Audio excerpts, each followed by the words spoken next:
నమస్తే ఫ్రెండ్స్. నా లైఫ్‌లో నేను చేసిన 3 ఫైనాన్షియల్ మిస్టేక్స్. నా లైఫ్‌లో ఫస్ట్ సాలరీ రాగానే నేను చేసిన ఫస్ట్ మిస్టేక్ ఏంది తెలుసా?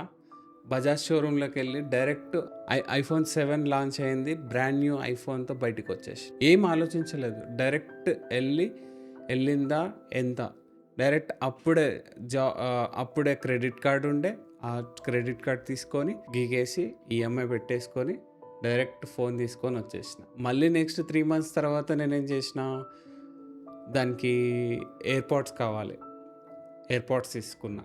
మళ్ళీ ఒక 3 మంత్సో 6 మంత్సో ఈఎంఐ పెట్టేసుకొని మళ్ళీ 3,000 లాగా కట్టేసుకొని మళ్ళీ అది తీసుకొని వచ్చిన.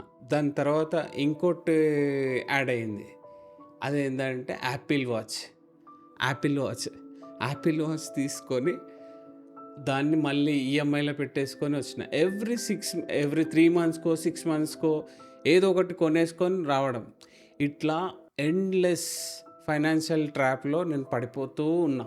కానీ మళ్ళీ తర్వాత స్లోగా రియలైజ్ అయ్యి ఇది నేను చేసేది రాంగ్, ఇది కరెక్ట్ కాదని చెప్పేసి మళ్ళీ నేను నా ట్రాక్‌ని నేను చేంజ్ చేసుకున్నా. అట్లా మీరు కూడా ఈ ట్రాప్‌లో పడొద్దండి. ఫస్ట్ జాబ్ రాగానే మీ పేరెంట్స్కో లేకుంటే నువ్వే ఒక పర్సనల్ నీ బ్యాంక్లోనే ఒక ఎఫ్డీనో ఆర్డీనో లేకుంటే షేర్ మార్కెట్లో సేవింగ్ లాగానో ఏదో ఒకటి మంచి రకంగా యూజ్ చేసుకుంటే చాలా బెస్ట్ రిజల్ట్స్ ఫ్యూచర్లో ఇస్తుంది. నా సెకండ్ మిస్టేక్ ఏంటో తెలుసా? ఫిక్స్డ్ బడ్జెట్ లేకుండా షాపింగ్ చేయడం. సపోజ్ మనము ఒక బడ్జెట్ పెట్టుకుంటాం, ఒక 30,000 లేకుంటే ఒక 30,000-40,000 ఒక బడ్జెట్ పెట్టుకొని మనం ఉంటాం.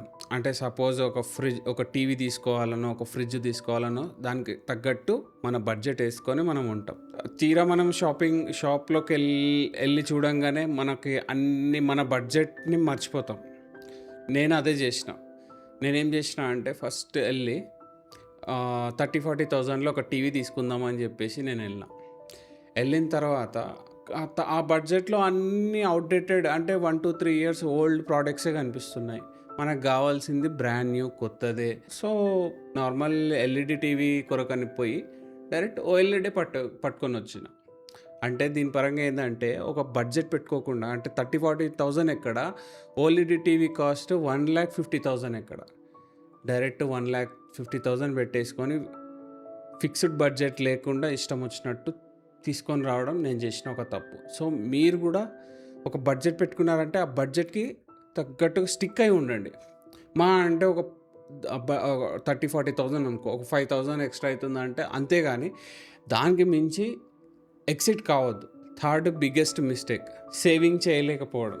ఆల్రెడీ ఫస్ట్ మిస్టేక్ ట్రాప్లో పడిపోయి ఈఎంఐస్లో కడుతున్నా.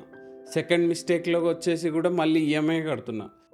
యాక్చువల్గా ఈ సేవింగ్ చేయాల్సిన చోట నేను ఈఎంఐస్ పే చేస్తున్నా. That is not correct. So మనం ఎప్పుడైనా మనం ఆల్రెడీ ఫ్యూచర్ కొరకు మనం సేవ్ చేయాల్సిన అమౌంట్ని మనం ఆల్రెడీ ఇప్పుడే ప్రజెంట్గానే మనము ఖర్చు చేసేసుకుంటున్నాం. సో దానివల్ల మనకి ఫ్యూచర్లో ఒక అర్జెంట్ మనీ లేకుండా పోతుంది. సో అటువంటి మిస్టేక్స్ ఎవరు చేయకూడదు. ఇదే నా బెస్ట్ సజెషన్. ఇంకో వీడియోలో మళ్ళీ కలుసుకుందాం. Thank you. ఈ వీడియో నచ్చినట్లయితే please do subscribe to my channel.